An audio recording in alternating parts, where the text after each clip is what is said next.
Malcolm, it's a pleasure hosting you here today at our Majlis. In our tradition, we say نورت المجلس, which means welcome to our home. Before we get to any questions, we would like to invite you to some Arabic coffee to try. Oh, all right. Please. Thank you. Have you had Arabic coffee before, or is this your first time? This is my first time. And It's delicious. what do you think of it? Delicious. It's usually served in small doses like that for the guests. It's complimentary to give the guest 1 cup of coffee anytime they join us at our Majlis. Thank you again so much for joining us. I'd like to start off by asking you, this is the 2nd edition of Web Summit Qatar 2025. What brings you here? What are your impressions about the conference so far? I came with the invitation of our partner, iHeart, who are involved in this.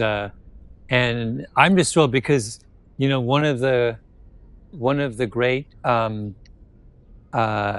opportunities of the digital age, in particular of the podcasting world, is that we can seamlessly build international audiences. And so the idea that I could come here and talk about my podcast and the work I do in audio to people from around the world is just an extraordinary opportunity. That's really interesting.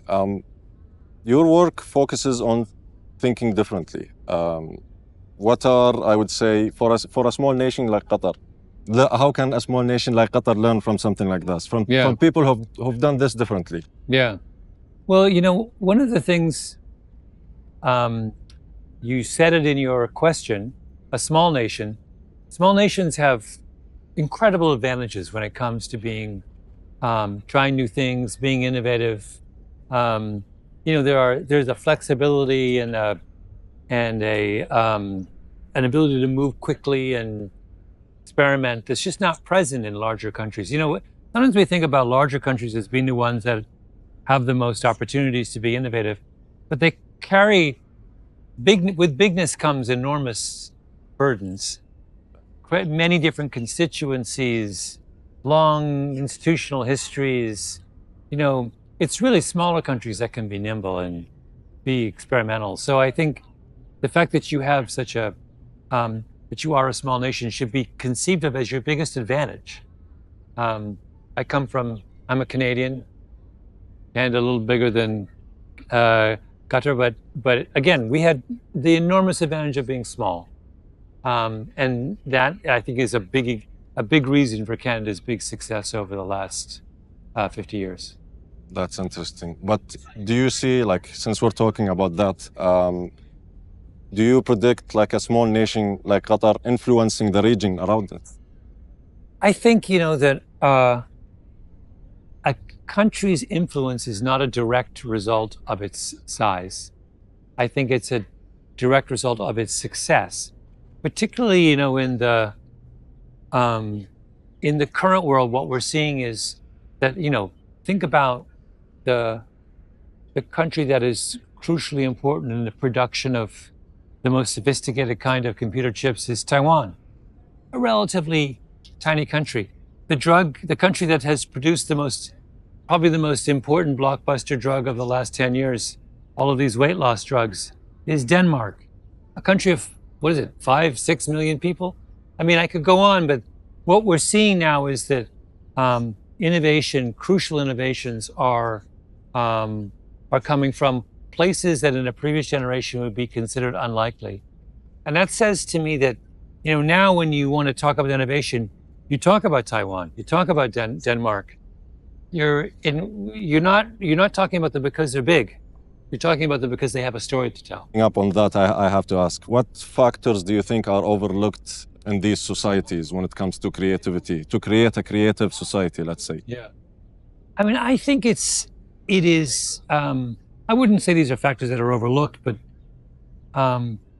it is the willingness to experiment and the ability to bring people from a wide variety of perspectives together. I mean, that's what this Web Summit is, right? It's bringing people from all over the world who represent a whole range of of opinions and things together in one place and have their ideas cross-pollinate. That's a crucially important thing.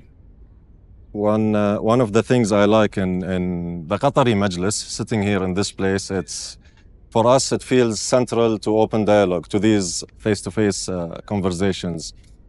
What do you think the importance of face-to-face conversations in today's digital world? I think it's crucially important because if you think about what the principal accomplishment of the digital age has been to find ways to rationally organize and search and make sense of information. But the drawback of that kind of rational organization is that it has ruled out the kind of serendipitous discovery and innovation and creativity that comes from the random interactions of people.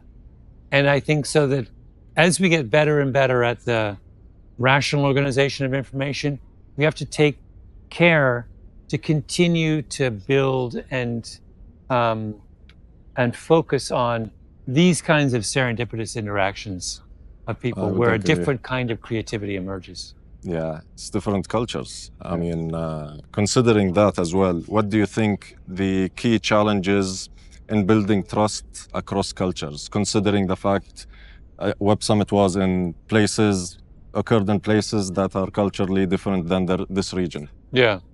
I mean, I think that question answers itself. It's that that it is through these kinds of interpersonal meetings and connections that trust is built.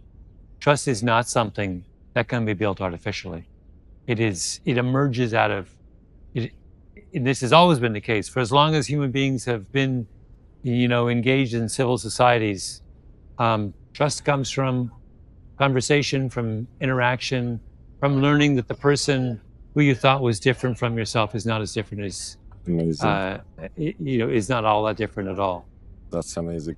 In our Majlis, it's all about stories. We like to hear people's stories. So what do you think, what makes a story resonate? Let's say if a nation like Qatar wants to connect with the global audience, what would be the thing that would make the stories from Qatar resonates with everyone? Yeah.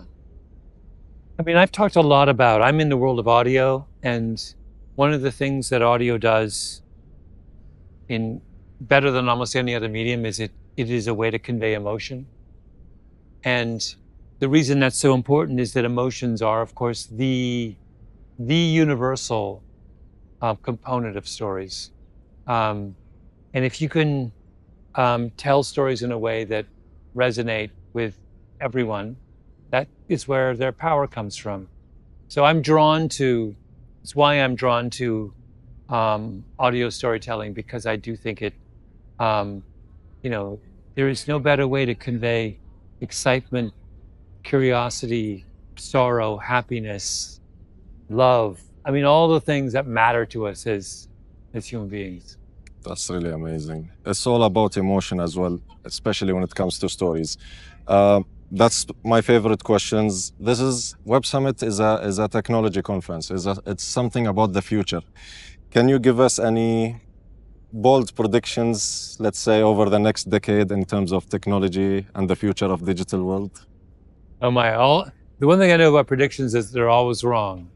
And so I'm hesitant to do that. But I would hope that the acceleration of things like AI and the kind of digital universe would give us the time and the freedom to explore more human interactions. That if some of the burdens of our working world can be lifted from us, if we spend the time that we're going to be given more wisely, the world will be a better place. I think for me, personally, I would say bold initiatives, something that hasn't been done before. And for a country like Qatar, for a small nation like Qatar, what do you think would be something or a route that they could take for a global first impression? when it comes to technology? Well, you know, the overwhelming impression this is my second visit to Doha. You know, it's a new society. And with that comes the feeling that anything is possible. You know, sometimes when I go to Paris or other European countries, I feel like they are so invested in their histories and so reluctant to change anything that it must serve as a real kind of impediment to new thinking. But here I feel like, you know, everything is up for grabs. Malcolm, it was a pleasure having you here. Thank you so much for your time. We would love to see you again in our Majlis. Yeah. Maybe next time. Invite me back. Thank you so much, Malcolm. Good. Thank you. Thank you so much.